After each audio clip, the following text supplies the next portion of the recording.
Professor, qual a relação da reprodução assexuada com a baixa capacidade de adaptação ao meio?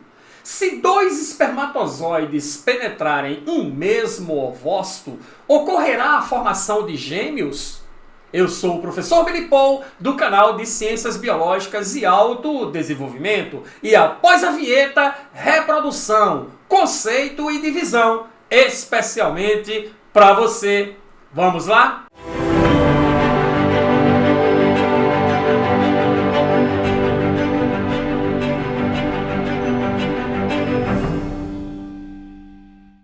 Olá, Billy aluno! Estamos aqui para mais uma aula de biologia e hoje sobre o assunto reprodução, conceito e subdivisão. Se inscreva no canal, ative as notificações e estude biologia pelo nosso método pedagógico exclusivo, o método Biomap. Mas, ora professor, o que nós devemos especificamente saber conceitualmente e de forma em subdivisão sobre reprodução? Primeira coisa é que a reprodução é a função através do qual os seres vivos produzem descendentes. E qual o objetivo de se produzir descendentes? Garantir a perpetuação da espécie, já que nós somos seres finitos. Nós estamos aqui no planeta por um certo tempo, mas daqui a um certo tempo iremos desaparecer, porque iremos morrer, que é o final do processo vital. Mas a reprodução, que garante a perpetuação das espécies por até bilhões de anos no planeta, ela tem uma subdivisão em particular. O primeiro mecanismo de subdivisão é a reprodução assexuada. Reprodução esta que acontece a partir de um único indivíduo, que é capaz, digamos assim, de se reproduzir a si mesmo. Esse um só indivíduo, ele não produz gametas. Não há concurso de gametas na reprodução assexuada. Gametas são células sexuais, são células reprodutivas, mas que são utilizadas nos mecanismos de reprodução sexuada. E aí, como eu não tenho concurso de gametas, como eu não tenho mais de um indivíduo envolvido, o que vai acontecer? Esses indivíduos filhos, eles são geneticamente iguais ao indivíduo que ele deu origem, ou seja, eles são clones, ou seja, não há possibilidade de variabilidade genética. Não existe variabilidade genética em indivíduos que reproduzem assexuadamente. Mas, professor, eles podem apresentar variabilidade genética? Pode, se ocorrerem mutações no seu material genético. Então, variabilidade genética observada em organismos que reproduzem assexuadamente, elas advêm de mutações que ocorrem no material genético. Mas o processo reprodutivo em si não permite, não há condições de gerar a variabilidade genética, porque, digamos, é a minha genética total que passa para esse indivíduo filho. E aí, a falta de variabilidade genética acarreta um problema. Esse problema é a baixa capacidade de adaptação às condições do meio ambiente. Professor, o que é que o senhor quer dizer com isso? O que eu quero dizer com isso é o seguinte: vamos imaginar que eu tenha 1 milhão de cabeças de gado clonado numa fazenda no continente africano, porque eu quero resolver o problema, digamos, da fome do mundo utilizando carne bovina a partir de uma fazenda de indivíduos clonados. Um certo dia, um boi desse aí, ele apareceu contagiado por uma virose, por sinal altamente contagiosa, e o boi irá morrer em 1 semana. Está subentendido que eu perdi todo o meu gado. Como eles são totalmente geneticamente iguais, o que vale para um vale para todos. Tá certo? Então, consequentemente, eu vou perder todo o meu gado. Aí, olha só, um projeto como esse seria perfeitamente, biologicamente inviável. Tá certo? Exatamente por quê? Porque os clones têm essa baixa capacidade de adaptação exatamente pela falta de variabilidade genética.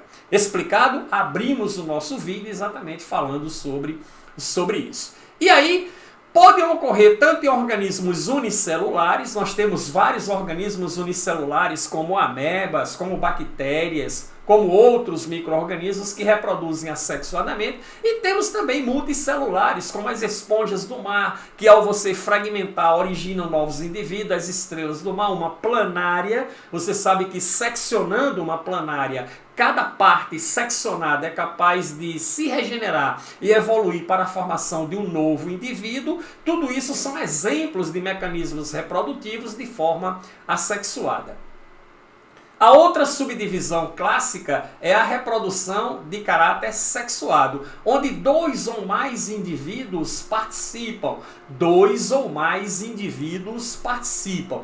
Por que mais indivíduos participam? Porque existe um processo de reprodução sexuada chamado partenogênese, onde você tem o acasalamento de uma rainha com vários zangões. Aí por isso que eu coloquei aqui dois ou mais indivíduos.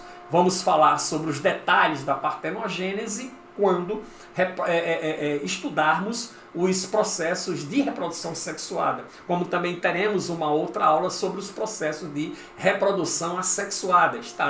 Estão disponíveis no nosso canal. Mas muito bem, nesse caso há concurso de gametas. Então eu tenho gametas, nós chamamos o masculino de espermatozoide e o feminino de óvulo. Esses gametas então concorrem num processo denominado de fecundação. Um desses gametas portam um material genético referente a um pai e o outro gameta porta um material genético referente a uma mãe. Neste caso, não origina clones e eu terei variabilidade genética. E aí, claro, a capacidade de adaptação ao meio é muito maior. Porque o que vale para um não vale para todos. Entendido? Daí a grande importância e a grande prevalência dos seres vivos de reproduzirem no meio ambiente sexuadamente.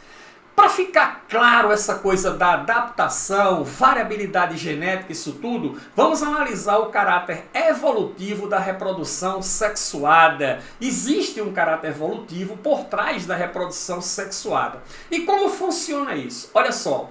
Na reprodução sexuada, principalmente entre organismos multicelulares, existe uma questão relacionada ao macho e relacionada à fêmea. E aí, qual o papel do macho no aspecto reprodutivo? É fecundação. E o papel da fêmea é seleção. O que é que eu quero dizer com isso? Os machos fecundam a quem? Como assim, professor, a quem? A quem quiser.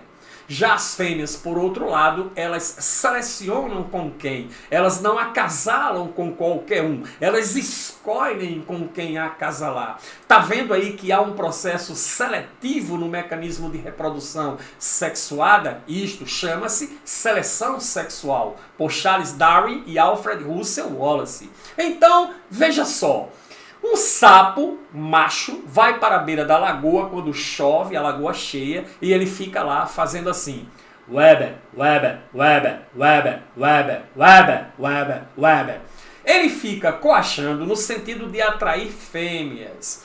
A fêmea que se sente atraída pelo seu coachado irá até ele e falará assim, e aí lindo, vamos? E o que ele faz? Ele vai, não importa qual a fêmea, haverá o acasalamento, é entendido ou não? Mas a fêmea escolheu o macho.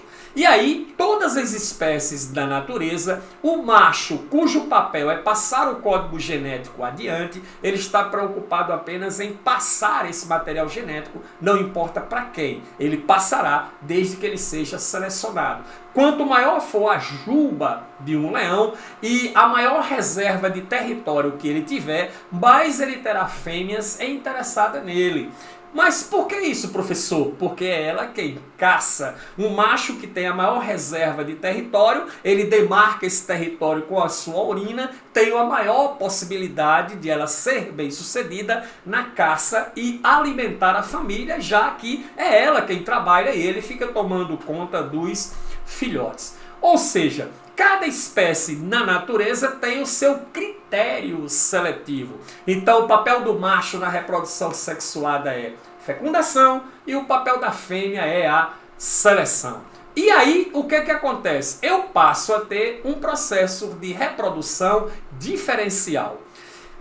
Por que diferencial? Porque cada um escolhe aquele que está melhor adaptado, baseado num certo padrão comportamental, chamado de comportamento etológico. Então, isso leva ao quê? Ora, os machos que conseguem consolidar esses atributos de corte terão mais chances de reproduzir, passar o seu código genético adiante. Então a reprodução ocorre de maneira diferencial. E aí a seleção natural faz então o seu papel, selecionando consequentemente os melhores adaptados. Ok?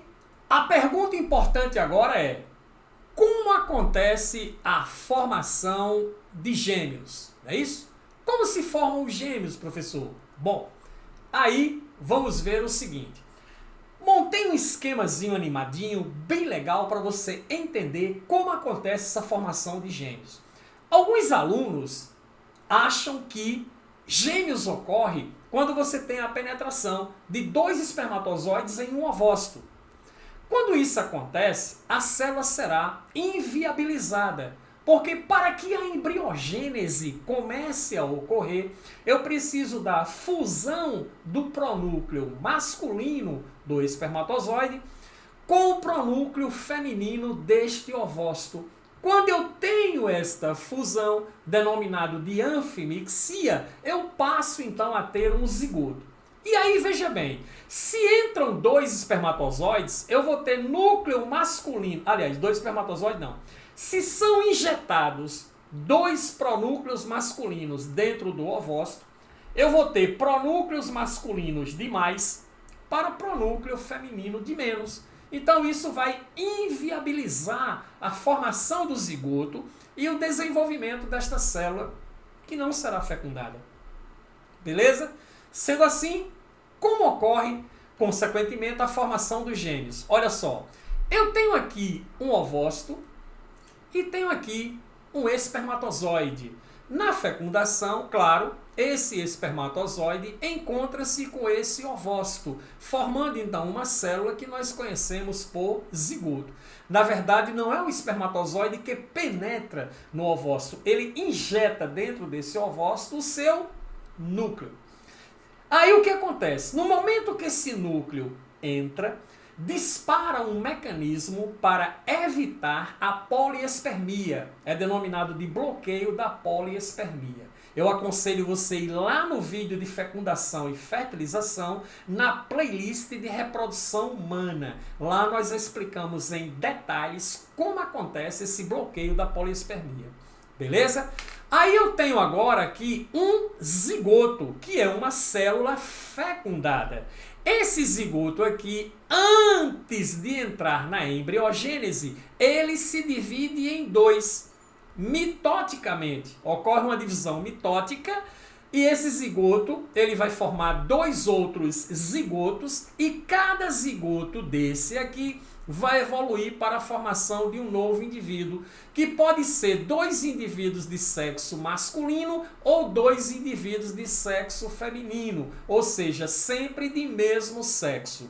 Por quê, professor? Porque se o espermatozoide que fecundou o ovócito for um espermatozoide Y, o ovócito tem um cromossomo X. XY é o quê? Sexo masculino.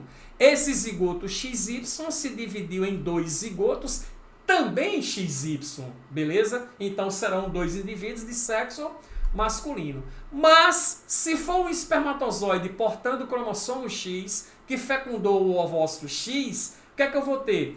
Quando esse zigoto se divide, formam-se 2 zigotos XX, serão 2 indivíduos de sexo feminino.